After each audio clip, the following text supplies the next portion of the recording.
নমস্কার দর্শক বন্ধুরা, হাল্লা বলের মুখোমুখি অনুষ্ঠানে আপনাদের স্বাগত। মুখোমুখি অনুষ্ঠানে আজকে আমরা যে বিষয়টা নিয়ে আলোচনা করব, আমাদের অতিথি রয়েছেন প্রদেশ কংগ্রেসের সাধারণ সম্পাদক তথা মুখপাত্র এবং রাজ্যের বিশিষ্ট আইনজীবী হরেকৃষ্ণ ভৌমিক আমার সাথে রয়েছেন আজকে মুখোমুখি অনুষ্ঠানে। হরেকৃষ্ণ দা, আপনাকে স্বাগত।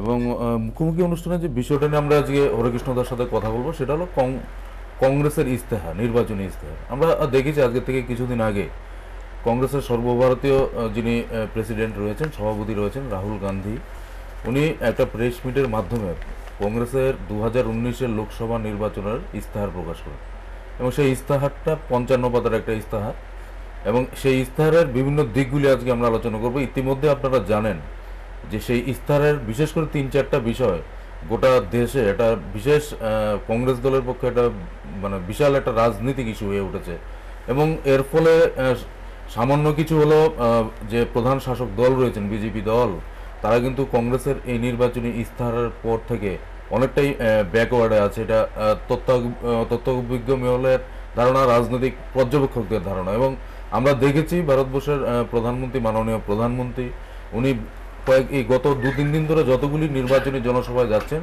কংগ্রেসের নির্বাচনী ইস্তেহারকে কিন্তু সরাসরি আক্রমণ করছে।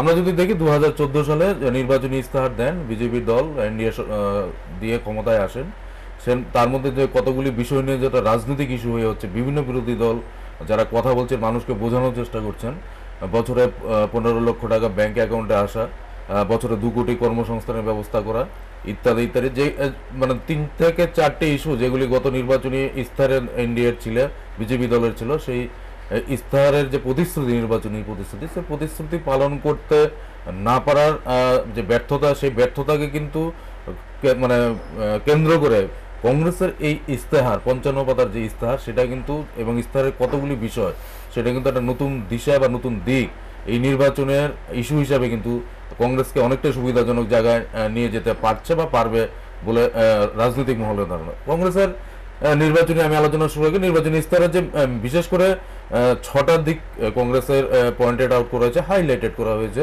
সেই 6টা হলো কাম, দাম, শান, সুশাসন, স্বাভিমান এবং সম্মান। এবং এই কামের মধ্যে রয়েছে job, industry, unorganise sector, rural development. দামের মধ্যে রয়েছে এগ্রিকালচারের ফসলের দাম এবং সবচেয়ে দামের মধ্যে যেটা রয়েছে ন্যায়, যেটা যে বছরে মাসে 6,000 টাকা করে যারা একদম বিপিএল, যারা একদম দারিদ্র সীমার নিচে যারা রয়েছেন, তাদের 6,000 টাকা করে বছরে 72,000 টাকা করে তাদের অ্যাকাউন্টে দেওয়া হবে। এবং এটা সবচেয়ে এখন চমকপ্রদ নির্বাচনী প্রতিশ্রুতি কংগ্রেস দলের পক্ষে, এবং এটা তারা নির্বাচনী যে প্রচার একদম গ্রাউন্ড লেভেলে সে প্রচারটা নিয়ে যাচ্ছেন। এবং এক্ষেত্রে দামের ক্ষেত্রে আরেকটা জিনিস রয়েছে যে ব্যাংক এবং ফাইন্যান্সিয়াল সেক্টর একটা আপনারা জানেন একটা কঠিন সমস্যার মধ্যে রয়েছে। সায়েন্স অ্যান্ড টেকনোলজির উন্নতি, অনেকগুলো বিষয় বিস্তারিত হরেকৃষ্ণদার থেকে আমরা জানবো, আলোচনা করব। শান যেটা রয়েছে, এই শানের মধ্যে রয়েছে ন্যাশনাল সিকিউরিটি রয়েছে, ইন্টারনাল সিকিউরিটি রয়েছে, ফরেন পলিসি রয়েছে এবং বর্ডার সিকিউরিটি রয়েছে। সুশাসনের মধ্যে রয়েছে গুড গভর্নেন্স রয়েছে, অ্যান্টি করাপশন রয়েছে এবং সবচেয়ে বেশি গুরুত্বপূর্ণ যেটা আমাদের যেটা সংবিধানে রয়েছেন ফেডারেল স্ট্রাকচার যেটা রয়েছে, কেন্দ্র রাজ্য সম্পর্ক, সেই কেন্দ্র রাজ্য সম্পর্ক কিন্তু অনেকটাই রয়েছে এই সুশাসনের মধ্যে। স্বাভিমানের মধ্যে সবচেয়ে ইম্পর্টেন্টলি বলা হচ্ছে ওমেন এম্পাওয়ারমেন্ট, নারীদের ক্ষমতায়ন, এসসি এসটি ওবিসিদের তাদের ফেসিলিটিস, তাদেরকে এম্পাওয়ারমেন্ট করে আপলিফ্ট করা তাদের অর্থনৈতিকভাবে। জম্মু কাশ্মীর নিয়ে রয়েছেন এবং সিনিয়র সিটিজেনদের যে বিভিন্ন সমস্যা রয়েছে, সিনিয়র সিটিজেনদের যোগ্য সম্মান দেওয়ার কিন্তু কথা এই স্বাভিমান যে পয়েন্ট বা যে কংগ্রেসের নির্বাচনী ইস্তাহার এটার মধ্যে রয়েছে। এবং সবশেষে যেটা রয়েছে সম্মান, সম্মানের ক্ষেত্রে health care, education, food, nutrition, child welfare এবং সবচেয়ে ইম্পর্টেন্টলি যেটা মেকিং ইন্ডিয়া, ডিজিটাল ইন্ডিয়া। কংগ্রেসও তার এবার নির্বাচনী প্রতিশ্রুতিতে যে সম্মান, সেই সম্মানে বলেছে digital rights to every citizen. এবং এখানে স্পোর্টসকেও রাখা হয়েছে, খেলাকেও রাখা হয়েছে। এবং সবশেষে যেটা নির্বাচনী স্তরে বলা হচ্ছে let us rebuild India, let us get India moving again. একটা নতুন স্লোগান তোলা হয়েছে কংগ্রেসের যিনি সর্বভারতীয় সভাপতি রয়েছেন এবং কংগ্রেস দল এই নির্বাচনী ইস্তেহারটা প্রকাশ করেছে আনুষ্ঠানিকভাবে এবং এটা নির্বাচনে বিভিন্ন জায়গাতে রাজনৈতিক প্রচারে নিচ্ছে। এটা নিয়ে আজকে আমাদের কথাবার্তা বলা, আলোচনা করা যে এই নির্বাচনী ইস্তেহার আসলে বাস্তবে কতটুকু প্রয়োগ করা সম্ভব, বাস্তবোচিত নির্বাচনী ইস্তাহার কিনা, বা কংগ্রেস যদি ক্ষমতায় কেন্দ্রে আসতে পারে কতদূর এটা ইমপ্লিমেন্টেশন হবে। কারণ ইতিমধ্যে একটা প্রত্যাশা সাধারণ মানুষের মনে জেগেছে যে কংগ্রেস 3টা রাজ্যে যখন ক্ষমতায় আসলো, রাজস্থান, মধ্যপ্রদেশ এবং ছত্তিশগড়, আমরা দেখেছি প্রতিশ্রুতি দিয়েছিল কৃষি ঋণ মুকুব করবে 10 দিনের মধ্যে। আমরা দেখেছি 3-4 দিনের মধ্যে মুকুব করেছে। এই কারণে এই নির্বাচনী ইস্তাহারের 3-4টা বিষয় কিন্তু মানুষের প্রত্যাশাটা একটু কিন্তু বাড়ছে, ভোটারদের মনে কিন্তু একটু উৎসাহের সঞ্চয় হচ্ছে। আমি প্রথমে আলোচনার শুরুতে আমি হরিকৃষ্ণ দাকে জিজ্ঞাসা করবো, হরিকৃষ্ণ দা, এই যে কংগ্রেসের আপনাদের দলের যে ইস্তাহার, সেই ইস্তাহারের বাস্তবতা কতটুকু রয়েছে? প্রথমে আমি যে জিনিসটা বলতে যাচ্ছি, আই এম ভেরি হ্যাপি যে যিনি সঞ্চালক, আমি যে প্রফেশনে আছি সেই প্রফেশনের লোক, তো আমি প্রথমেই আপনাকে শুভেচ্ছা জানাচ্ছি। আক্ষরিক অর্থে আপনি জানেন, কারণ অনেক কতগুলি ব্যাপার আপনি আমার সঙ্গে সহমত করবেন। আমরা যে প্রফেশনে আছি, দলের যাই থাকুক, কতগুলি এন্টিটি আমরা এটি লুকাতে পারি না। আক্ষরিক অর্থে ম্যানিফেস্টো কথাটাই কিন্তু ইলেকশন কমিশন কর্তৃক এটা কিন্তু না আছে। প্রতিশ্রুতি ইলেকশন কমিশন মনে করছে যে কোনো ইলেকশনের আগে আপনি যদি প্রতিশ্রুতিগুলি দেন, এগুলি প্রলোভিত হতে পারে মানুষ, এবং তার জন্য এটা ভোটে এফেক্ট হতে পারে। এটা একটা নির্বাচনের বিধির মধ্যে এটা এসে যায়। তার ফলে এখন দেখবেন রাজনৈতিক দলগুলি যদিও কমেন্টারি করতে বলে, ম্যানিফেস্টো লিটারেলি বলে, কিন্তু এটা হলো রুট ম্যাপ, কি করতে চান। আপনি যদি আসেন, আপনি ওয়েলফেয়ারের জন্য মানুষ, এমন খুব গিভেন টেকেন পলিসি বলে বলতে পারবেন না, আপনি এই জিনিসগুলি করতে চান। তো আরেকটা কথা বলতে চাই প্রথমে, যে এটা যেহেতু পার্লামেন্ট ইলেকশন, রাজ্য যারা সংগঠন, স্টেটে কোনো এইসব প্রতিশ্রুতি হয় না, রাজ্য ভিত্তিক হয় না। যেটা সেন্ট্রালি ডিক্লেয়ার করা হয় সেটাকেই প্রস্ফুটিত করা হয়, মানুষের কাছে নিয়ে যাওয়া হয়, সঙ্গে রাজ্যের কথাগুলি থাকে। সেই অর্থে আপনি বাস্তবতার দিকটা যেটা বলছেন, কংগ্রেস আমাদের প্রিয় নেতাটা ডিক্লেয়ার করার পর আপনি যে মূল জিনিসটা এবার নির্বাচনের ফোকাস এনেছেন উনি, সেটা হলো ন্যায়টা কিন্তু ইলেকশন ম্যানিফেস্টো ডিক্লেয়ার করার আগেই উনি মানুষের কাছে এনেছেন। দ্বিতীয় যেটা হলো ফার্মার্স, ভারতবর্ষের যে সেকশনটা সবচেয়ে বেশি সামাজিক, রাজনৈতিক, অর্থনৈতিক ক্ষেত্রে সবচেয়ে বেশি যেটা দ্বারা ভারতবর্ষ, সেই ফার্মার্সের ব্যাপারগুলি কিন্তু বিক্ষিপ্ত করে অথবা বিভিন্নভাবে বিভিন্ন লিটারেরি উনি ইলেকশন ডিক্লেয়ার হওয়ার আগেও, ম্যানিফেস্টো যাওয়ার আগেও বিভিন্নভাবে হাইলাইট করেছেন।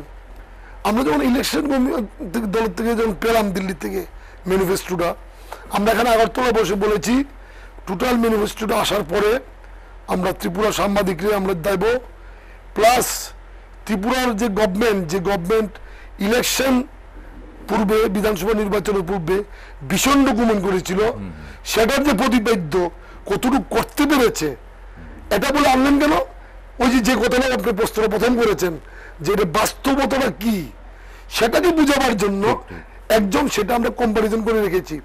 যদিও ইলেকশন ভীষণ ডকুমেন্ট বিজেপি যেটা করেছিল ত্রিপুরাতে, সেটা এই ভোটে মানুষের মনে জাগবে, এই কারণে জাগবে, সমস্ত স্লোগানটা নির্ভর করে এক্স্যাক্টলি পয়েন্টটা আপনি তুলেছেন মুখার্জি, যে ভাইভাবিলিটি অ্যান্ড পোটেনশিয়ালিটি।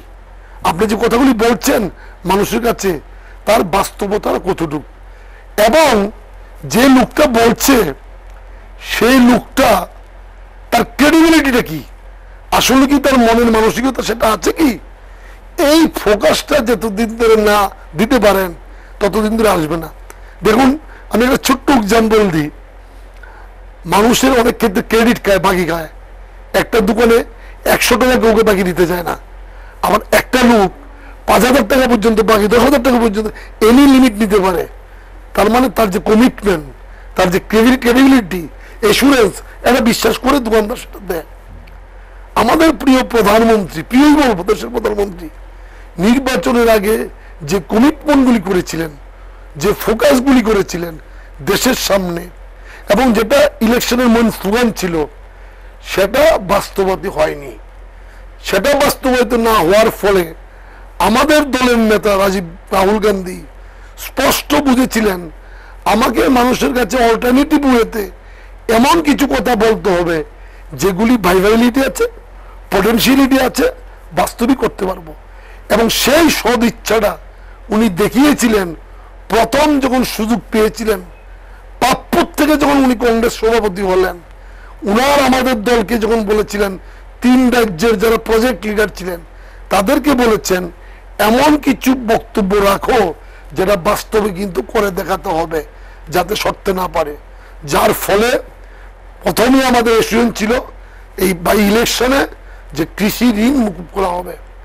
অনেকেই সেটা অনেকভাবে সমালোচনা করেছে, আপনি যদি আমাকে পারমিট করেন আমি এক লাইনের গল্প বলবো। সেটা হলো জুটা মলটা তৈরির আগে যিনি আউটগোয়িং প্রেসিডেন্ট বিরোধী সিনহা, উনি ত্রিপুরাতে হঠাৎ করে মাথায় খেললেন যে মানুষের কাছে যেতে হবে, লম্বা চড়া বক্তৃতা না দিয়ে মানুষের কাছে কি করা যায়, কিভাবে যুবকদের আকৃষ্ট করা যায়। হঠাৎ উনি 2টা স্লোগান নিয়ে আসলেন। একটা হলো ত্রিপুরাতে ঋণ মেলা করবেন, বেকার যুবকদেরকে ঋণ ব্যবস্থা করবেন ন্যাশনালাইজড ব্যাংক থেকে, যারা সেই সময় যে টাকাটি হোক না কেন কিছু একটা যাতে করতে পারে, চাকরি দেবো, এই গুরুম সেই গুরুম, এসব কিন্তু নীতির কথাও বলেনি। আর একটা স্লোগান দিয়ে বসলেন যে তখন 88-র আগে গভর্নমেন্ট যত বছর ছিল, এখন তো সবাই 25 বছর করে, 30 হইলে 25, 10 হইলে 25, 25 বছর ছেলেরা 25 বছর জন্য, এটা একটা ভ্যাগ টার্ম। বলেছিলেন যে যেসব কংগ্রেসিরা ওভারেজ হয়ে গেছে, যারা ভিক্টিমাইজড হয়ে গেছে, চাকরি পাচ্ছে না বামফ্রন্টের আমলে, শুধু কংগ্রেসই না বিভিন্নভাবে নির্যাতিত, এবং কি সিপিএমও থাকতে পারে, তাদেরকে ওভারেজের ক্যাবিনেট সিদ্ধান্ত নিয়ে চাকরি। কংগ্রেসের মধ্যে রা মা লেগে গেল, বিরোধী সিনিয়রের কথা শুনতে নারাজ। আনফরচুনেট সেদিন এই 2টা এজেন্ডা নিয়ে যখন দিল্লিতে যুব কংগ্রেসের দরবার হয়, তদানীন্তন যিনি ছিলেন আমাদের লিডার কংগ্রেসের সভাপতি রাজীবজি এবং জনার্দন পূজারী ছিলেন সেই সময় অর্থমন্ত্রী, আমি সেই টিমটার মধ্যে আমিও সুযোগ পেয়েছিলাম। এবং সেই টিমে আজকে মন্ত্রিসভায় এরকম সদস্য আছে, একজন আমি চিনি, বা বিধায়ক আছে বিজেপির, তারাও ছিলেন। সেই সময় গিয়ে এটা অ্যাপ্রুভ হয়েছিল। এবং আপনি শুনেছেন যে দুটা বলে তারপরে ঋণ মেলা হয়েছিল, অবারোজে চাকরি হয়েছিল, শ্যামলেন পত্রিকায় কার্টুন দিয়েছিল দিদিমা শ্মশানে যাচ্ছে চাকরি পাচ্ছে, বাস্তবে সেই কার্টুন কিন্তু বাস্তব করে দেখিয়েছিল অবারোজে চাকরি, ত্রিপুরার অনেক মানুষ বেঁচে গিয়েছিল। এটা অর্থ হলো যেটা বলবেন এটা ফোকাসটা ভাইবিলিটি করে দেখাতে হবে। এই কৃষি ঋণের ক্ষেত্রে কিন্তু রাহুল গান্ধী তার 3 মুখ্যমন্ত্রীকে দিয়ে করিয়ে দেখিয়েছেন। সেক্ষেত্রে আমি সমস্ত একজন রাজনৈতিক কর্মী হিসেবে না, একজন সমাজকর্মী আইনজীবী হিসেবে দেখেছি এইগুলির মধ্যে অনেক ক্ষেত্রেই ভাইবিলিটি আছে। এবং আপনি যদি আমাকে প্রাসঙ্গিকভাবে বলেন সেই এজেন্ডাগুলি আমি আপনার সঙ্গে আলোচনা বুঝাতে পারি। সেটা আমরা তো প্রথম এজেন্ডাতে আসছি, যেটা আপনার যেটা বলেছে, যেটা কামের মধ্যে কিন্তু জব বলেছে, এবং বলেছে 2020 সালের এপ্রিলের 1 তারিখের মধ্যে 4 লাখের মতো চাকরি দেবে। তারপর ধাপে ধাপে টোটাল কেন্দ্রীয় দপ্তরে 23 লক্ষের মতো উপরে আপনার ভ্যাকেন্ট রয়েছে। তবে আমি খুব খুশি, আপনি বুঝে আছে, মানে জিনিসটা খুব সুন্দর সাজিয়েছেন। একজন এই সাংবাদিকতা বা সঞ্চালক হিসাবে আপনি যথেষ্ট বুদ্ধিমত্তা পরিচয় দিয়েছেন। এইভাবে যে সাজিয়েছেন এটা আমার মতো তো চিন্তা ছিল না। বেসিক্যালি খুব সুন্দর ব্যাপারটা, এটা সাধুবাদ পেতে পারেন। দেখুন এই যে কামের ব্যাপারটা কোথাও বলা নাই একমাত্র এনশিওর আমি সরকারি চাকরি দেব। 2টা সেক্টর বলেছেন, কিন্তু one is public sector, private sector. উনি এটাও বলেছেন প্রাইভেট সেক্টরগুলিতে কিভাবে ইনকাম জেনারেট করা যায়, আরো এমপ্লয়মেন্ট পলিসি করা যায়, তার জন্য গভর্নমেন্ট ব্যাকিং করবে। এবং পাবলিক সেক্টর ক্ষেত্রে এসুরেন্সটা এইভাবে করেছে যে অ্যাটলিস্ট সেন্ট্রাল গভর্নমেন্টের যে শূন্য পদগুলি সেই ব্যাংকটা তুলে দিয়ে শূন্য পদগুলি যাতে পূরণ করা যায়। আরেকটা কথা বলেছেন স্টেট এবং কি অটোনমি চিন্তা, উনি কিন্তু কথা বলেনি সমস্ত চাকরি দিব, এটা যুক্তরাষ্ট্রীয় কাঠামো বলছে স্টেট গভর্নমেন্টগুলিকে পারসুয়েট করব, যারা স্টেট গভর্নমেন্টের ক্ষমতায় আছে সেই স্টেটের শূন্য পদগুলি যাতে পূরণ করা হয়। ত্রিপুরা কোনো ছেলে যদি পায় কংগ্রেস গভর্নমেন্ট দিল্লিতে থাকলে, ত্রিপুরার কোনো ছেলে যদি কংগ্রেস গভর্নমেন্ট নাও থাকে, কংগ্রেস গভর্নমেন্ট যদি ত্রিপুরা গভর্নমেন্টকে অ্যাক্সেলারেট করে, পারসুয়েট করে, তারপরে যদি দুইটা লোক চাকরি পায়, সেটা কিন্তু ভারতবর্ষের বেকারের চাকরি। ভারতবর্ষ তো আর অন্য নয়, সমস্ত অঙ্গরাজ্যগুলি নিয়ে ভারতবর্ষ। সেই ক্ষেত্রে এই যে এনশিওর করাটা, চাকরি দিয়ে দিবে বলেনি কিন্তু, that ensured that process and that initiative has to be taken, that was the good policy। এবং মানুষ এটাকে বিশ্বাস করছে এই কারণে যে মোদিজির কিন্তু এই কথা ছিল না। মোদিজি বলেছিল বৎসরে এত টাকা, এত চাকরি দেব, স্পেসিফিকেশন বলেছিল, কোয়ান্টাম বলেছিল, এসুরেন্সে। That is the basic difference. আজকে দেখুন না, যেখান থেকে কথাটা শুরু হয়েছিল, ন্যায় ব্যাপারটা মাথায় কেন মানুষের ঢুকেছে, মিনিমাম ইনকাম গ্যারান্টি, এটা ঢুকেছে এই কারণে। এটা আমি তো মনে করি রাহুলজির এই চিন্তা ভাবনাটা এসছে শুধু মানুষের মনের যে দুঃখটা, 15 লাখ টাকাটা কিন্তু মোদিজি প্রচন্ডভাবে খাইয়েছিল, 15 লাখ টাকাটা। আজকে যখন আমি আসি সবাই অংশগ্রহণ করার জন্য শান্তি বানাতে, ঘর থেকে বেরোচ্ছিলাম, হঠাৎ, এখন তো সোশ্যাল মিডিয়ার যুগ, আমার এই প্রথম পরিচয় হলো ছেলেটা, আপনি জানেন কি না জানি না, ফর আইন ইনফরমেশন, চলো উল্টাই যে স্লোগানটা তৈরি করেছিল, সে ত্রিপুরার এক ছেলে, অনুপম পাল, সে আজকে ইন্টারভিউ দিয়ে বলছে এই স্লোগান ব্যর্থ হয়েছে। অর্থাৎ রাহুল গান্ধী বুঝতে পেরেছেন মানুষ 15 লাখটা খুব বিশ্বাস করেছিল, সুতরাং আমাকে এমন কিছু বলতে হবে, আনতে হবে যেটা বাস্তবিকই হয়। আপনি শুনেছেন কিনা ন্যায় সম্বন্ধে প্রতিষ্ঠানটি আমাদের যে পূর্ববর্তী গভর্নর ছিলেন রিজার্ভ ব্যাংকের, সে বলেছে কিন্তু ইট হ্যাজ দিন পটেনশিয়ালিটি, ইট হ্যাজ ভাইভাবিলিটি। কারণ কি বলেছে, বলছে 20% লোককে আমি এই স্কিমে আনার চেষ্টা করব। কিভাবে? সারা ভারতবর্ষের বেকারের কথা বলেনি, গরিবের কথা বলেনি, যাদের মিনিমাম ইনকাম বিলো 12,000। তাহলে ক্রাইটেরিয়া কি আসছে? 12,000 টাকার নিচে যাদের ইনকাম, তাদেরকে এই ক্রাইটেরিয়াটা এনে 20% লোককে আনার চেষ্টা করবে। সেখানে ইয়ারলি 72,000, তার মানে পার মান্থ 6,000। এবং এটার মধ্যে এই জিনিসটা লুকিয়ে আছে, মানুষকে এই যে ব্যাংকে টাকাটা ঢুকবে, এটা নির্দিষ্ট ক্লাসের ঢুকবে। এবং উনি এটাও বলেছেন আমি এই টাকার সোর্স, যারা টাকাগুলি নিয়ে রেখেছে তাদের থেকে আনার ব্যবস্থা করা হবে। এটা এরকম নয় যে এডিশনাল ট্যাক্স বসিয়ে বা প্রলোভন দেখিয়ে অন্য থেকে এটা জেনারেট করবো, and that would be a scheme.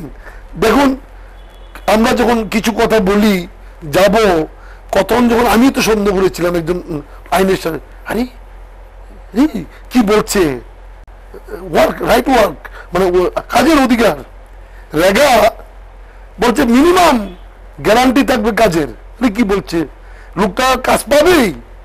এবং দ্যাট ওয়াজ স্কিম, এবং 100 দিনের স্কিম সারা ভারতবর্ষ দেখেছে।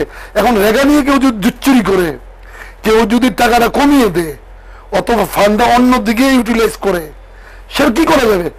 মুখার্জি সাহেব, আপনার সঙ্গে একটা কথা বলতে চাই, যেটুকুনি কংগ্রেস মানুষ চাইনি বলে তো কংগ্রেস নেই। আজকে মোদীকে চেয়েছে মানুষ, চেয়েছে বলে তো আছে। আর চাওয়া আর না চাওয়ার মধ্যে কিন্তু গণতন্ত্রের পাঠটা আপনি বুঝেন, বেশি সময় লাগে না। যেটুকুনি রাইট আছে, রাইট মানেই কিন্তু অ্যাক্ট, স্বীকার করেন তো আইনের ছাত্র হিসেবে, যেটুকুনি রাইট মানে কি, রাইট কথার মধ্যে কিন্তু act, education act, right to speak, মানে RTI right, right to information act, এই ফরেস্ট অ্যাক্ট, এই যে এনজিরেগার অ্যাক্ট, এই সমস্ত অ্যাক্টগুলি স্কিম নয় কিন্তু, স্কিমের মতো না কিন্তু, অ্যাক্টগুলি আইন করিয়ে, আইনের পরিধি করে দিয়েছে। ভায়োলেশন করলে কি হবে আপনি কি জানেন? এই যে স্কিমগুলি আপনি বললেন, লোভনীয় স্কিমগুলি, এর মধ্যে একটা অ্যাক্টও আছে কিন্তু, এটা হলো ভারতবর্ষের মানুষের জন্য হেলথ কেয়ার অ্যাক্ট, স্বাস্থ্যকে আইনের বিধানে নিয়ে এসছে। শুধু অধিকার থাকবে একদম আপনার সুস্বাস্থ্য পাওয়ার অ্যাক্ট। এবং অ্যাক্ট যে কি জিনিস এক কিভাবে কাজ করবে সেটা বুঝতে পেরেছেন। সুতরাং আমি মনে করি সমস্ত সেকশনগুলি দেখে দেখে বেছে বেছে বেছে বেছে, এবং এই কভারেজটার মধ্যে কিন্তু সমস্ত সেকশনও আছে, বিউটিফুল আপনি সাজিয়েছেন। এই সেকশন এগ্রিকালচারিস্ট যারা ফার্মার তাদেরকে বলেছে, দেখুন কি স্লোগানটা, দামের মধ্যে এগ্রিকালচার আছে, কর্জ মুক্তি, কার্জ মুক্তি, মাফি এবং মুক্তি, দুটো জিনিস করলো তো আপনি কিন্তু ছেড়ে দিচ্ছে না। এবার আপনাকে ইউটিলাইজেশন করবার জন্য ব্যাংকের থেকে এশিওর করে আপনাকে প্রোডাকশন তৈরি করবার জন্য মিনিমাম যা ফেসিলিটি পাওয়ার জন্য সেগুলি পাইয়ে আপনি যদি প্রোডাকশনটা তৈরি করে যাতে দাম পান সেটাও ব্যবস্থা করবে। অর্থাৎ কথাটা এরকম না কিন্তু, হ্যাঁ লোন নিচে বেকার টাকা দিতে পারে না, টাকাটা মুকুব করবো, তোমার কিন্তু ছাড়তেছে না, তোমার বেকারিত্ব জ্বালাকে এইভাবে গুছাবে, তোমাকে আবার স্কিমে দেবে, ভাইবাবিলিটি তৈরি করবে, তোমাকে দিয়ে জেনারেট করাবে, তোমার থেকে সেটাকে তৈরি করে নিবে। সুতরাং এই যে জিনিসটা বিশেষ করে ফার্মার সেকশনটার জন্য বিউটিফুল বলবো আমি, এবং এটা গ্রহণযোগ্য, এবং এটা ভারতবর্ষের মানুষ সবচেয়ে বেশি খাবে। 33% বলেছে কেন্দ্রীয় সরকারের যে চাকরি, যেটা নিয়ে বললেন আপনি, 33% মহিলাদের জন্য একটা সংরক্ষণ রাখা হবে, এটা একটা বিশাল কিন্তু একটা ইস্যু হয়ে উঠেছে। শুনুন, 33 কথাটার সঙ্গে আমরা সাধারণত সবাই জানি যে 33% মানেই পার্লামেন্টারি রিজার্ভেশন, 33% মানেই মানে বিধানসভা নির্বাচন, পঞ্চায়েতে, এডিসিতে এরকম। কিন্তু আপনি কি আমার সঙ্গে স্বীকার করবেন না, এম্পাওয়ার অফ ওমেন আজকে আপনার কাছে আমার কাছে আজকে সবচেয়ে বড় অস্ত্র কি? ডেমোক্রেসিতে সবচেয়ে বড় অস্ত্র হলো ভোটটা। ভারতবর্ষের একটা সেকশন লোককে এই অধিকারটা দিয়ে দিল আমাদের প্রিয় নেতা রাজীব গান্ধী। 18 এটা কি ভোলা যায়? মানুষ কি ভুলতে পারে? কংগ্রেস ক্ষমতায় থাকলে কংগ্রেসের পর্যালোচনা হবে, হবে, কংগ্রেস সেভাবে দেখছে না ব্যাপারটা। এই মানুষ মনে করেছে কংগ্রেসকে দরকার নেই, চেনে দিয়েছে, মানুষ মনে করছে কংগ্রেস দরকার আবার আনবে। ভারতবর্ষের মানুষের ভোটার অধিকার দিয়েছে। এই 30% রিজার্ভেশনটা কংগ্রেসের slogan, in respect of all statutory bodies, এবং ইন্দিরা গান্ধীর মাথায় এটা ছিল। পরবর্তী সময় আমাদের প্রিয় নেতা রাজীব গান্ধীও এনেছে। রাহুল গান্ধী আবার বলছে শুধু ওইগুলিতে নয়, চাকরির ক্ষেত্র 33%। তো একটা ভারতবর্ষের যদি আইন প্রণেতারা যারা আইন তৈরি করবে, তারা যদি আমরা সৎ সাহস থাকে, যদি পার্লামেন্টে সেই বিল পেন্ডিং থাকে, বর্তমান গভর্নমেন্ট যদি সেই বিল পাস করার জন্য উদ্যোগ হয়ে থাকে, তাহলে রাহুল গান্ধী যদি দল বলে থাকে রাজ্যসভা লোকসভায় 30%, লোকসভায় 33% রিজার্ভেশন যদি করতে পারি, আইন প্রণতার জন্য 30%, আর সেই আইন প্রণতার যাত্রার জন্য চাকরি ক্ষেত্রে 33% হতে আপত্তি কোথায়? That can be law maker যদি আমি তৈরি করতে পারি 33%, তো ল ইমপ্লিমেন্টার কেন আমি 30% করতে পারি? এক্স্যাক্টলি দ্যাট স্বাভিমান। সুতরাং দ্যাট ইজ দ্য থিং, এটা করেছে। এবং এবার কিন্তু আপনি যে দিকটা হয়তো মিস করেছেন সেটা হলো ভারতবর্ষের অতন্দ্রী প্রহরী যারা, আমি বলেছি আলোচনা,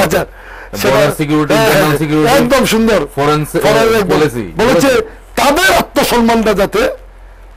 আত্মসম্মানটা যাতে দেশের আত্মসম্মান হয়, এটা নাম দিয়েছে কংগ্রেস দল শান, এবং এটা যাতে কোনোভাবে কেউ বিক্রি না করতে পারে, এটাকে নিয়ে যাতে রাজনীতি না করতে পারে, এবং তাদের ওয়েলফেয়ার এবং তাদের শানের জন্য আলাদা পুরস্কার, তাদের জন্য আলাদা পুরস্কার, সেনাবাহিনীর বীরত্বের তাদের ফ্যামিলির জন্য পুরস্কার, এটা ভারত। কারণ আমরা যতই মুখে বলছি, অনেকে কিন্তু সেনাবাহিনীর বীরত্বটাকে নিজেদের বীরত্ব হিসেবে দেখাতে চায়। রাহুল গান্ধী সেই জায়গাটা স্টার্ট করতে চেয়েছেন, বলছে এই সেকশনটার জন্য কিন্তু আমরা চিন্তা করছি এই শান ভারতবর্ষকে রাখতে হবে। কারণ সবাই বুঝবে, দেখুন আমি আপনার স্টুডিওতে আরেকবার বলেছি যে শুধু মুখে ভারত মাতা বললে হবে না। আমি শুধু কোর্টে এসে বললাম আমার মা রেঁধে দিয়েছে, মা খাইয়েছে, মার জন্য রুম আছে, অথচ খোঁজ দিয়ে দেখা গেল মা সেপারেট বাড়িতে থাকে, মাকে দেখতেই যায় না। শুধু মাকে স্লোগান দিয়ে হয় না, মাকে টিভিতে দেখিয়ে হয় না, মাকে কপালের টিকা পরিয়ে ঝুলন্ত পরিধান করে শুধু ভারত মা মা করে বললো না।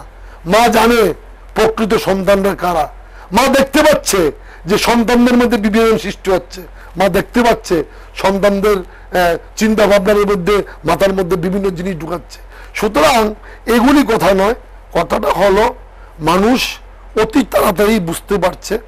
সেই ক্ষেত্রে আমি বলবো বিশেষ করে এই যে জিনিসগুলো, জানেন তো আরেকটা জিনিস, as we are in the same field, that initiative has been taken for the education, GDP থেকে 6 এটা assurance for the education, যে পার্সেন্টেজ ছিল এখন বোধ 2 বা 3, সেটাকে 6 নেওয়ার জন্য স্পেসিফিক assurance। আর সবচেয়ে যেটা আমাদের ব্যবসায়ী বন্ধুদের জন্য জিএসটি একদম সরল। এই জিনিসটা স্পেসিফিক আমি জিজ্ঞাসা করতে ভালো, জিএসটি বলেছে সরলীকরণ, সিম্পলিফাইং হবে, জিএসটি কিভাবে করে simplify? That has to be formulate. এটাকে ভারতবর্ষের আমাদের কংগ্রেসের তো প্রথম থেকে স্লোগান ছিল সরলীকরণ, কোথাও বলেনি কিন্তু জিএসটি ইমপ্লিমেন্টেশন হবে না, এটা কিন্তু কংগ্রেসের কোনো সময় স্লোগান না। That is to be for the structure, economic স্ট্রাকচারের জন্য, ভালোর জন্য এটা করতে হবে। জিএসটির কথা তো প্রথম ইউপিএ করেছিল, that was the plan. So আমরা শুধু বলেছি কি তা ভারতবর্ষের ইনফ্রাস্ট্রাকচার চিন্তা করে তুমি যে ফর্মুলাতে এটা ইমপ্লিমেন্ট করতে যাচ্ছ, এর জন্য আমাদের প্রিয় নেতা বলেছে গব্বর সিং ট্যাক্স। এই মুহূর্তে আপনাকে বলতে পারি আমাদের স্কিম হলো সরলীকরণ স্কিম, এবং এটা সমস্ত সরলীকরণ স্কিম মানে কি জাতি জায়গা ভেদ সব জায়গাতেই that was the one root line of the thing, সেটা থাকবে। সেটা আপনাকে এই মুহূর্তে আমি বলতে পারছি এতটুকু। এবং বলুন আর এটা বলছে, আরেকটা নিয়ে বিতর্ক হচ্ছে, এটা নিয়ে কংগ্রেসের যে ইস্তেহারের মধ্যে বলা হচ্ছে, রাইটলি আমার ব্যক্তিগত অভিমত, এটা রাইটলি পয়েন্টেড আউট হয়েছে, সেডিশন যে চার্জ 124A এটাকে বলা, এবং আফসা যেটা রয়েছে এটাকে বলা হচ্ছে যে উঠিয়ে দেওয়া হবে, এবং সেডিশন দেশদ্রোহিতার যে সেকশন আছে এটাকে তুলে দেওয়া হবে। এই সম্পর্কে আপনি এই জায়গাটায় আসবেন মুখপাত্র হিসেবে আপনার এক্সপ্লেনেশন চাই। এই জায়গাটায় আপনি আসবেন আমি আশা করেছিলাম, being a student of law, both আর law. Do you remember Atrocities Act, Atrocities Act? Sound is big. Central government একটা এনেছিল বিল, কারণ এই অ্যাট্রোসিটিস অ্যাক্টে পরিধানগুলি এরম দিয়েছে যে কিছু কিছু ক্ষেত্রে মিস ইউজ হচ্ছে।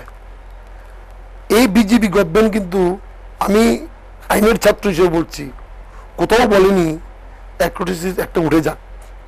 শুধু central government, BJP government amendment আনতে চেয়েছিল for the utilization proper. Can you remember while the 498 in force, যখন 498 সেকশনটা ইনফোর্স হয়েছে, আমরা দেখলাম আইনটা এখনো চেঞ্জ হয়নি, কিন্তু ইলেকশন কমিশনকে রেফারিং করে এবং সুপ্রিম কোর্ট থেকে বিভিন্ন জাজমেন্টগুলি যেগুলো এসছে, এখন কিন্তু 490-তে অ্যারেস্টটা প্রায় ম্যান্ডেটরি উঠে গেছে।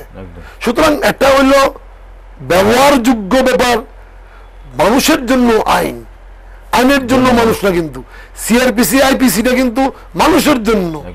এই অ্যাট্রোসিটিস অ্যাক্টে এমনও আছে প্রাইমারি ফেসি কোনো ব্যাপার লাগবে না। কোন মহিলা যদি বলে যে মিস্টার মুখার্জি ও মিস্টার ভৌমিক আমাকে জাত তুলে ছোট জাত শিডিউল কাস্ট বলে, শিডিউল টাইপ বলে বকা দিয়েছে, আপনাকে কোনো এভিডেন্স কোর্পোরেশন লাগবে না।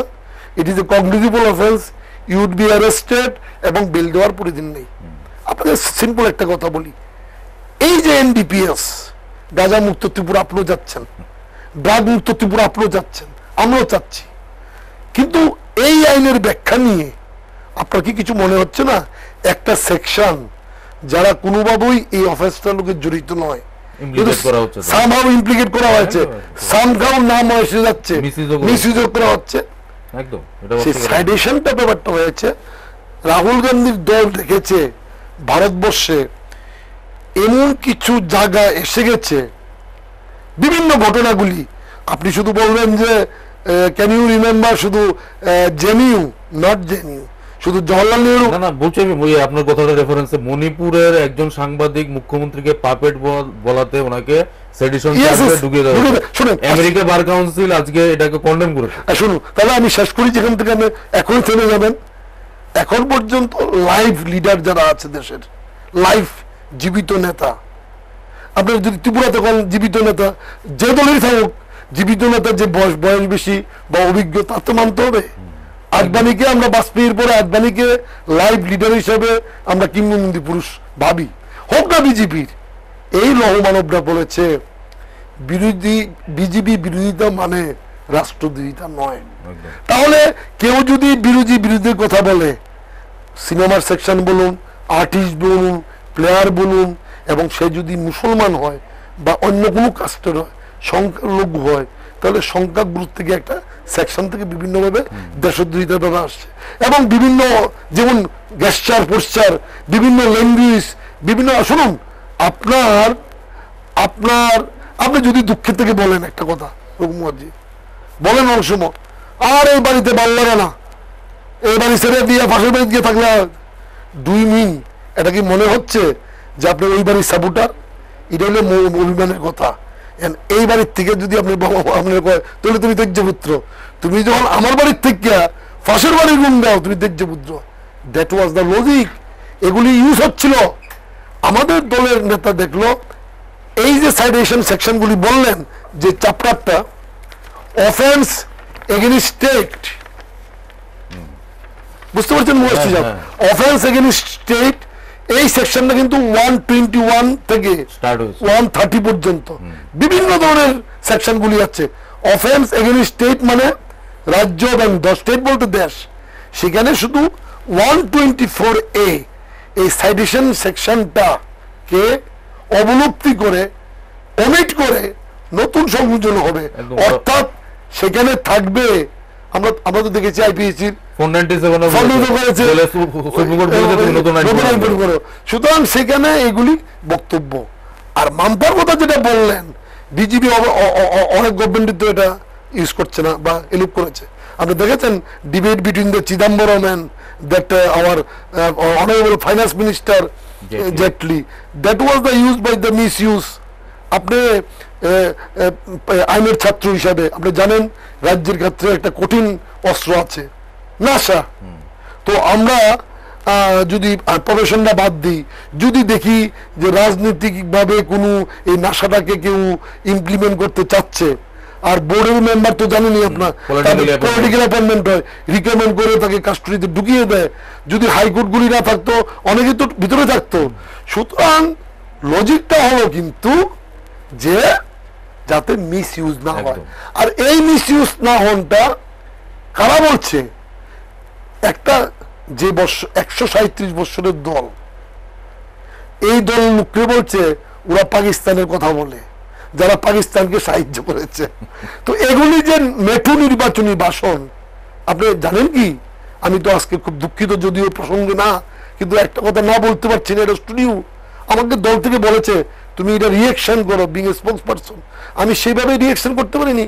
কালকে মাননীয় মুখ্যমন্ত্রী অমরপুরে বলেছেন, অমরপুরে বা কোথাও ভাষণে বলেছেন, পত্রিকাতে এসছে, যে রাহুল গান্ধী যে বলে গেছে এখানে, উনি জানে না ত্রিপুরাতে উনার বিধানসভার এক দলের একজন সদস্য নেই, সরকার কিভাবে হবে। সেটা রাহুল গান্ধী বুঝবেন আর বিপ্লব বাবু বুঝবেন। আমি অত বড় কথা এখানে যাবো না স্টুডিওতে। কিন্তু তারা তারপরে যে বলছেন যে এই যে দল বা এই নেতা, এর হইল সিজনাল বাদর। সিজনাল বাদরকে বাড়ির থেকে তাড়াইতে হয়।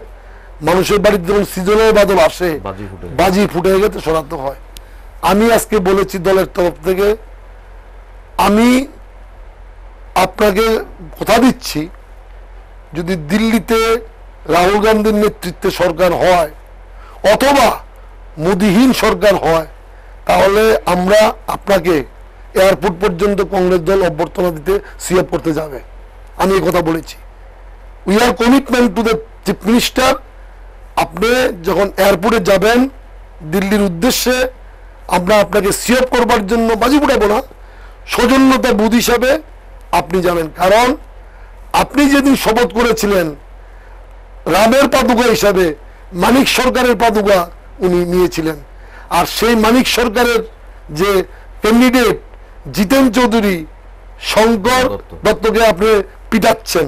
আর আপনার সঙ্গে যে মোদী শপথ নিয়েছিল, যেদিন মোদীর সামনে যে শপথটা নিয়েছিলেন, যেদিন বলেছেন আপনি যে এই সরকারটা বামফ্রন্ট সরকার না, এই সরকারটা বিজেপি সরকার না, এই সরকারটা ত্রিপুরা সরকার, এবং মোদীর দুদিকে দুটো ছবি দেখা গিয়েছিল মুখ, একটা সুমন ভৌমিক, একটা হল বিপ্লব দেব।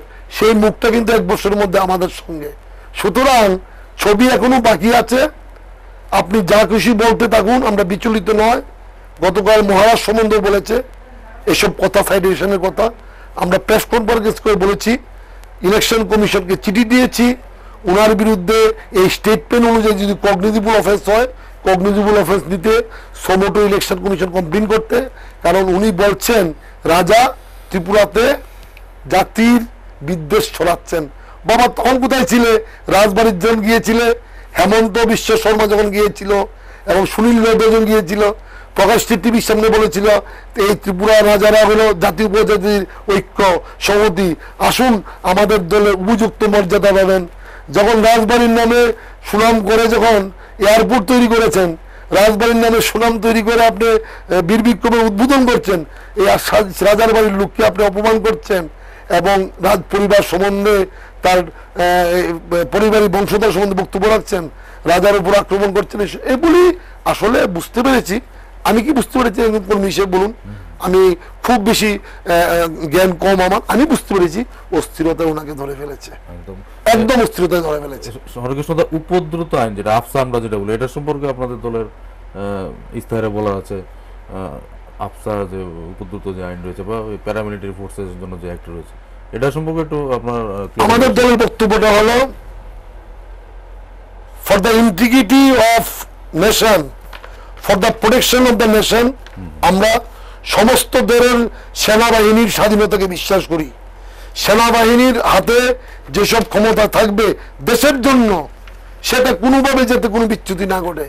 পাশাপাশি সেনাবাহিনীর ক্ষমতার নামে যাতে কেউ এটাকে মিস ইউজ করে, ভারতবর্ষের ভিতরে যারা, বর্ডারের ভিতরে যারা আছে, বর্ডারের বাইরের জন্য সেনাবাহিনীর ক্ষমতা, সেনাবাহিনীর ক্ষমতাটা কিন্তু বর্ডারের বিরুদ্ধে যারা স্বাধীন, ওই পারে রয়েছে তাদের জন্য, যাদের জন্য স্বাধীন এই দেশের, তাদের জন্য। জম্মু কাশ্মীরে যে দেখুন, খুব ইম্পর্টেন্ট ইস্যু, ইট পাটকেল মারছে। এই ইট পাটকেল মারার দুটো ভাগ, যারা দেশের ভিতর দেশকে রক্ষা করার জন্য, যদি ইন্টিগ্রিটি রক্ষা করার জন্য তারা ভারতবর্ষের সঙ্গে থাকতে চায়, যারা গণতন্ত্র মানে, যেই সরকারই মানুক, কাশ্মীরের যে সরকারকেই সাপোর্ট করুক না কেন, তারাকে কিন্তু লাঠিপেটা করা যাবে না। কিন্তু যারা ওই দেশ থেকে, ওই পাকিস্তান থেকে এসে দেশকে বিচ্ছিন্ন করতে চায়, তারা যদি সেনাবাহিনীর উপরে ইট পাটকেল মারে, তাহলে কোনোভাবেই একটা দেশদ্রোহীতে কম নয়, তাদেরকে সেভাবে সবক শেখাতে হবে। সুতরাং আমাদের বক্তব্য হলো, যদি কিছু কিছু জায়গায় এই যে আইনটা অনেক ক্ষেত্রে মিস হয়েছে, বিজেপি গভর্নমেন্ট নিজেই বুঝেছে, যার তাদের অনেক চিফ মিনিস্টারই সেটা অনেক ক্ষেত্রে ইমপ্লিমেন্ট করছে না। That can B review and all respect তাদের স্বাধীনতা সবসময় থাকবে। আরেকটা জিনিস রয়েছে, আপনাদের দল থেকে বা বিভিন্ন বিরোধী দল থেকে অভিযোগ করা হচ্ছে কেন্দ্রীয় সরকার, বিশেষ করে প্রধানমন্ত্রীর বিরুদ্ধে, যে ইনস্টিটিউশন যে আমাদের দেশে রয়েছে, জুডিশিয়ারি থেকে আরম্ভ করে যে স্বায়ত্তশাসিত যে ইনস্টিটিউশনগুলি রয়েছে, সংস্থাগুলি রয়েছে, সেগুলিকে রাজনীতিকরণ করা। আপনি দেখেছি, আপনি প্রথমে বলেছেন, একজনই বলেছে, আপনি ভালো ব্যবহার করেছেন, বলেছেন যে রাহুল গান্ধী বলেছে আমি আবার পুনরায় সেই আমাদের পুনরায় ফর্ম, যেটা কমিশন, ভারতবর্ষের যে মূল যুক্তরাষ্ট্র কাঠামোর যেটা যেটা ভেঙে দিয়েছে, পরিকল্পনা কমিশন, প্ল্যানিং কমিশন, সেটাকে সেটাকে আনবো। এই কারণে ভারতবর্ষের মনে একটা কিন্তু প্রশ্ন জেগে গেছে, যুক্তরাষ্ট্রীয় কাঠামোটা, যার ফলে আজকে অনেক রাজ্যের মুখ্যমন্ত্রীরাও একটু চিন্তিত, কারণ উনার যে পদক্ষেপ, সেই পদক্ষেপে, যার ফলে কিন্তু আমরা স্পেসিফিকেশন করে দিয়েছি আমাদের ইলেকশন ম্যানিফেস্টোতে, আমাদের এখানে স্পেসিফিকেশনগুলি আছে কোন কোন প্রতিষ্ঠানগুলি সম্বন্ধে, প্রোটেক্টিং আমার RBI, ECI, election commission of India, CIC, CBI, দেখুন এটসেট্রা এটসেট্রা। দেখুন ভারতবর্ষের কিছু কিছু আঞ্চলিক রাজনৈতিক দল বলছে এটা বাদ দিন যে এটা বাজে কথা, কিন্তু এরকম কথা আনবে কেন? বলছে আমরা যদি ক্ষমতা আসি ইলেকশন কমিশনকে আগে জেলে ঢুকাবো। এই কথাটা কেন বলছে? খুবই বিভ্রান্সে, দুঃখে। কারণ ভারতবর্ষের ইলেকশন কমিশনে আমরা দেখেছি যে ইলেকশন কমিশন নোটিশ ঘোষণা হওয়ার আগে, ইলেকশন কমিশনের মানে নির্বাচন কমিশন ঘোষণার আগে বিজেপির অনেক দলের লোক বলতে পারে, দেখেছেন তো, date of election, date of election. আমি এইটা শুনে তো আশ্চর্য যে এই যে সংবিধানের যে মূল কাঠামোগুলি, আজকে আরবিআই যদি গন্ডগোলটা না হতো নোটবন্দি নিয়ে, আমরা জানতে পারতাম না কিভাবে চাপ দিয়ে আরবিআই এর মত ছিল না, অথচ যে ডিক্লেয়ার হয়েছে। ভেরি রিসেন্টলি যে অ্যাপয়েন্টমেন্টগুলি হচ্ছে এগুলি দেখুন। আমরা যখন ছোট ছিলাম আমাদের একটা ধারণা হয়েছিল যে হাইকোর্টের বিচারপতি অ্যাপয়েন্টমেন্ট, সুপ্রিম কোর্টের বিচারপতি অ্যাপয়েন্টমেন্ট, ওইসব জিনিসগুলিকে ছোঁয়া যায় না, ওদের দিকে তাকানো যায় না। আজকে কিন্তু সুপ্রিম কোর্টের যারা সিনিয়র জাজ তারাই বুঝিয়ে দিয়েছেন প্রেসমিট করে যে how interference is going on. CBI আজকে দেখিয়ে দিয়েছে যে সিবিআই কি পর্যায়ে চলে গেছে। সুতরাং কনস্টিটিউট ইনস্টিটিউশনগুলি এগুলি কিন্তু ধাপে ধাপে এগুলিকে উইক করছে কেন? এটা কিন্তু আপনি কি মনে করছেন তাদের দিকে বুদ্ধিজীবী নেই, তাদের দিকে লয়ার নেই, তাদের দিকে প্রবক্তা নেই? সবই তো তাদের দিকে আছে। তারা একটা আইডিওলজির দিকে নিয়ে যাচ্ছে এই দেশটাকে। সেইটা আইডিওলজি হলো ব্যক্তিকেন্দ্রিক। আপনি দেখবেন আমরা কিন্তু কংগ্রেস যারা করি, আমরা যে কংগ্রেস করি, বলুন যে গ্রুপিজম তো মতভেদ আছে, অনেক নেতার নামে স্লোগান দিই কিন্তু স্টেজে, হ্যাঁ, এই প্রেসিডেন্ট, সেই প্রেসিডেন্ট, এই প্রেসিডেন্ট, এবং দলের নামেও স্লোগান দিই। হ্যাঁ, কংগ্রেস আই জিন্দাবাদ, আইএনসি জিন্দাবাদ, রাহুল গান্ধী জিন্দাবাদ, স্টেট লিডার যারা নাম আছে তাদেরকে স্লোগান দিই, বিভিন্ন নামে দিই। ভারতবর্ষে কিন্তু বিজেপির কোনো মন্ডল সভাপতি এবং বিজেপির নেতারা বা মন্ত্রীরা কিন্তু বিজেপি জিন্দাবাদ বলতে শুনবেন না। রঘুনাথ মুখার্জি সাহেব, আপনি ভালো করে দেখবেন, মোদিজি জিন্দাবাদ। অর্থাৎ দেশটাকে এই যে মোদি এবং অমিত শাহর জুটির একজন পরিপূরক, একজন তো সেই সিস্টেম লাগে প্রত্যেকটা জিনিসের, সাধুতে গেলে একটা সিস্টেম লাগে, নিয়ে ব্যক্তিতান্ত্রিক ভাবে সেখানে প্রতিষ্ঠা করতে যাচ্ছে। এবং সেই লক্ষ্যে ভারতবর্ষের সমস্ত ইনস্টিটিউশনগুলি ধ্বংস হবে। এবং এবার যদি ক্ষমতায় আসতে পারত বিজেপি একা একা লোকসভায়, এই ইচ্ছা যদি পূরণ হতো, তাহলে আগামী দিনে নির্বাচন, ভারতবর্ষের গণতন্ত্র নির্বাচন, আমার মনে হয় এগুলি উঠে যেত। এবং সেদিকে গিয়ে সবচেয়ে বড় স্টেপটা যেটা নিত, ভারতবর্ষের সংবিধানটাকে ধ্বংস করবার জন্য। ভারতবর্ষের মানুষ এটা বুঝে গেছে, এটা হতে দিবে না। এই দেশ সবার, এই দেশ শুধু ভারত মাতা বলে যারা চিৎকার করে মুখে মুখে তারা নয়, এই দেশ যারা ভারত মাতাকে রক্ষা করবার জন্য, ভারত মাতাকে স্বাধীন করবার জন্য যারা প্রাণ দিয়েছে, সেখানে সমস্ত দক্ষিণপন্থী, বামপন্থী বহু লোক ছিল, বামপন্থীরাও ছিল। সেইখান ভারত মাতাকে যারা করেছে তাদের দেশ এটা। এটা শুধু গেরুয়া ধারণ করে স্লোগান দিয়ে, কিছু মন্ত্র বলে স্লোগান দিয়ে সেটা হয় না। আর এই ত্রিপুরাতে পরিসংশেষে বলবো, আমি কালকে বলেছি, আমার খুব কষ্ট মুখার্জি সাহেব একজন রাজনীতির ছাত্র হিসাবে, যারা ত্রিপুরাতে গত 30-40 বছর ধরে আমাদেরকে নেহরুবাদ বুঝিয়েছে, গান্ধীবাদ বুঝিয়েছে, what is the ideology of Gandhism. আমি তো আমার এক সদ্য প্রাক্তন নেতার গান্ধীজির কনফেশন স্টেটমেন্টে যে বুঝিয়েছিল, আমি আজও বলিনি। যারা গান্ধীজম, নেহরুইজম, এই জওহরলাল নেহরু পঞ্চশক্তি নীতি, রাজীব গান্ধীর শান্তি বার্তা এবং সোনিয়া গান্ধীর ধৈর্য সহনশীলতা, যে জ্যোতি বসু বলেছে সোনিয়া গান্ধী কিন্তু শুধু গৃহবধূ নয়, সোনিয়া গান্ধী পৃথিবীর বৃহত্তম গণতান্ত্রিক দলের সভাপতি। সেই দল এবং সেই লোকদের সম্বন্ধে যারা বলেছিল, তারা রাতারাতি 1 বছর 2 বছর পরে শুধু পোশাকটা পাল্টে দীনদয়াল উপাধ্যায় বোঝাচ্ছে, আশুতোষ মুখার্জি বোঝাচ্ছে, মানুষ দেখতে পাচ্ছে না। আরে আবার সবচেয়ে আশ্চর্য কি লেগেছে তো, যে লোকটা 2রা অক্টোবর চালাতো, 2রা অক্টোবর জানেন তো, গান্ধীজির জন্মজয়ন্তী উপলক্ষে 2রা অক্টোবর, এবং 2রা অক্টোবর গঠনটা হলো গান্ধীজমকে প্রতিষ্ঠা করবার জন্য। যে লোকটা ধারক বাহক ছিল গান্ধীজমের, যে লোকটার গান্ধীঘাটের উপর দায়িত্ব ছিল কংগ্রেসের করে, সেটা বলছে 1 বছর পরে এখন দীনদয়াল উপাধ্যায়। তাহলে মানুষকে এগুলি বুঝতে পারছে না, মানুষ রাম আশা আসছে যে এগুলি গিয়েছে হলো এই। আর আপনাকে বলে রাখছি একটা সচেতন লোক হিসাবে, যে এটা ছিল ত্রিপুরার সবচেয়ে ব্যাড স্লোগান, 25 বছর 25 বছর 25 বছর। তবে আমরা পরশুদিন গঙ্গার স্থান পেয়েছি। যারা কংগ্রেস ভবনে বসে থাকতাম এই অপবাদ নিয়ে, যারা আমাদের ছেড়ে চলে গিয়েছিল, প্রত্যেকে সন্দেহ এই লোকগুলি কংগ্রেস ভবনে কি লিখে বেড়ে নিচ্ছে 1.8, এই লোকগুলি কংগ্রেস ভবনে কেনা কি করবো, এটা তো কিন্তু এটা বোধ কিছু একটা ফাঁস থেকে এরকম। অথচ দেখেন এই 25 বছর আগের থেকে লোকগুলি এখানেই বসা এবং ফাইটটা কন্টিনিউ করে গেছে। গত পরশুদিন যখন রাহুল গান্ধী ওয়ানাদে তার নমিনেশন জমা দিল সিপিআইএম এর বিরুদ্ধে, তখন ভারতবর্ষের মানুষ বুঝে গেল যে এবার নির্বাচন হবে ভারতবর্ষে মোদি বাদ দিয়ে অন্য কিছু। আর একটা লাস্ট আপনার কাছে জানা যে আমরা দেখেছি পুলওয়ামা ঘটনার পর বা বালাকোট স্ট্রাইকের পর জাতীয়তাবাদের যেটা সেন্টিমেন্ট তোলার চেষ্টা করা হয়েছিল, নির্বাচনী ইস্যু, যেটা আমরা শুরুতে বলেছিলাম নির্বাচনী ইস্যু করার বিষয় হয়েছিল, কিন্তু বর্তমানে এই ইস্তাহারের পর কংগ্রেসের এই ইস্তাহার কিন্তু অনেকটাই জাতীয়তাবাদের যে ইস্যু শাসক দল তোলার চেষ্টা করছিল, হাওয়া কিন্তু কেড়ে নিচ্ছে আস্তে আস্তে। এবং এটা কি আগামী দিন, আগামী যে 23শে মে ভোট, তারপর রেজাল্ট বেরোবে, সেই রেজাল্টটা কি এই নির্বাচনী ইস্তাহারের কি ধরনের প্রভাব পড়তে পারে? আপনাকে বলে রাখছি এই পুলওয়ামা, সার্জিক্যাল স্ট্রাইক এইসব কিচ্ছু হবে না, এবং অতীতের কংগ্রেসের কি দুষ্ত্রুটি কিচ্ছু হবে না। মানুষের মনে গত বছর নির্বাচনের একটা কথা বলছি, রঘুবর মুখার্জি সাহেব, গত বছর মানুষের মনে জেগে গিয়েছিল এই কংগ্রেসকে সরাতে হবে। এই কংগ্রেস বিভিন্নভাবে মানুষের মনে জুগিয়ে দিয়েছে যে এই কংগ্রেসটা বিভিন্নভাবে স্ক্যামের সঙ্গে জড়িত।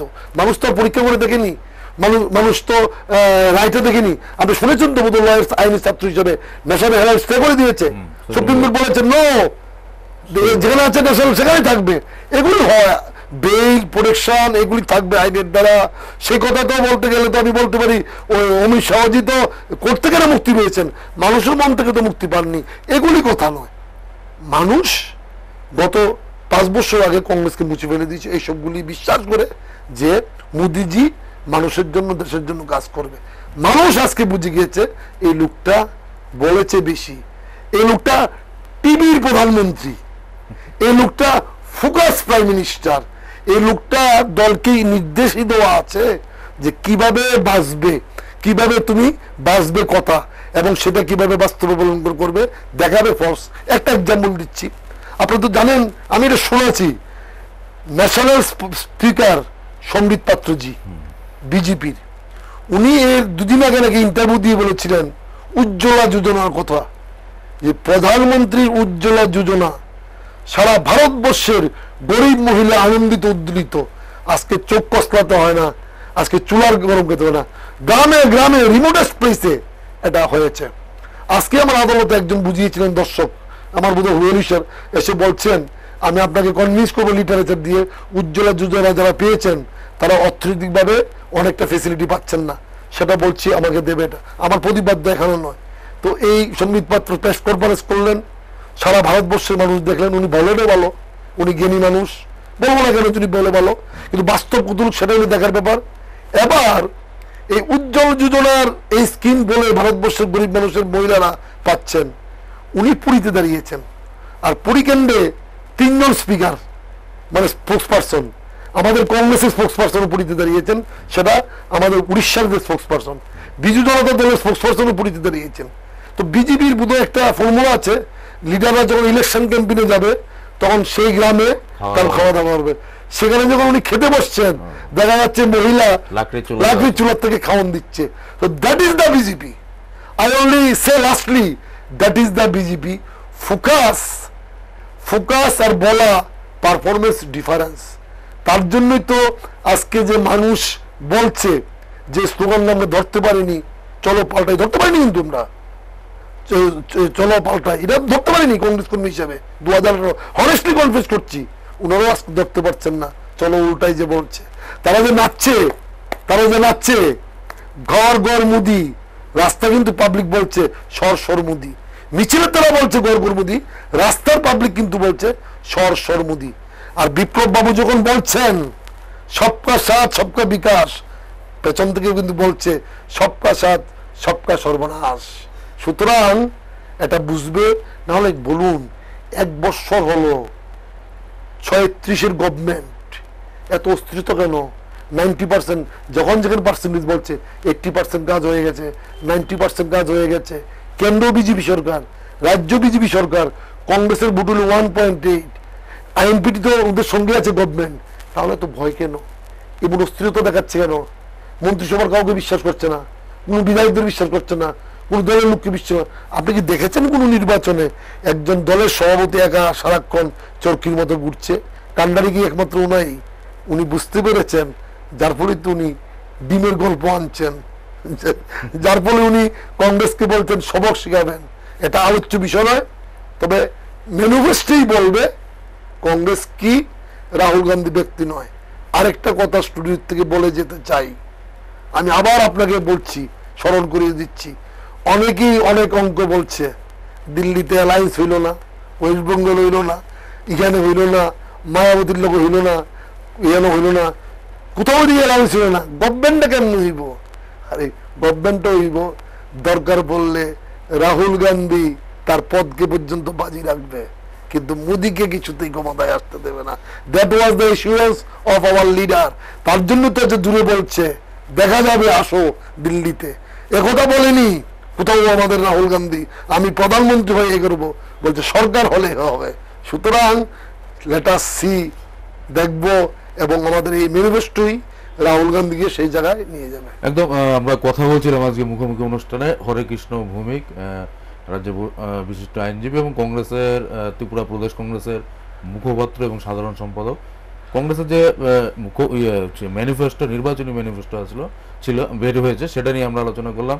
এবং হরেকৃষ্ণ দা আশাবাদী যে আগামী 23শে মে রেজাল্ট বের হবে লোকসভা নির্বাচনে, তখন গণদেবতা কার পক্ষে রায় দিয়েছে, কাকে আবার কেন্দ্রীয় সরকারে মানে সারা দেশকে শাসন করবে, শাসকের ইয়েতে বসাবে, তক্তে বসাবে, সেটা মানুষই ঠিক করবে, মানুষই শেষ কথা বলে। কিন্তু হরেকৃষ্ণ দা আশাবাদী কংগ্রেসের মুখপাত্র হিসেবে, রাজ্য মুখপাত্র হিসেবে, যে এই যে নির্বাচনী ইস্তাহার, সেই ইস্তাহার বাস্তবোচিত ইস্তাহার, সেই ইস্তাহারের ইমপ্লিমেন্টেশন অন্যান্য কিছু কিছু কংগ্রেস শাসিত রাজ্যে হয়েছে, এবং কংগ্রেস ক্ষমতায় এলে এগুলি বেশিরভাগই যেটা ভাইটাল যে পয়েন্টগুলি রয়েছে, ইস্তাহারের যে বিষয়গুলি রয়েছে, সেগুলি ইমপ্লিমেন্ট করবেন।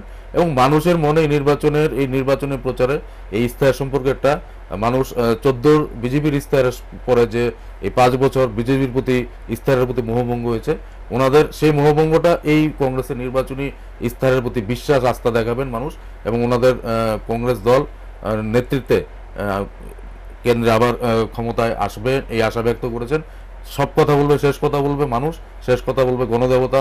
আমাদের অপেক্ষা করতে হবে 23শে মে পর্যন্ত। আপনারা দেখতে থাকুন হাল্লা বলের মুখোমুখি অনুষ্ঠান। সবাই ভালো থাকুন, সুস্থ থাকুন, শুভরাত্রি।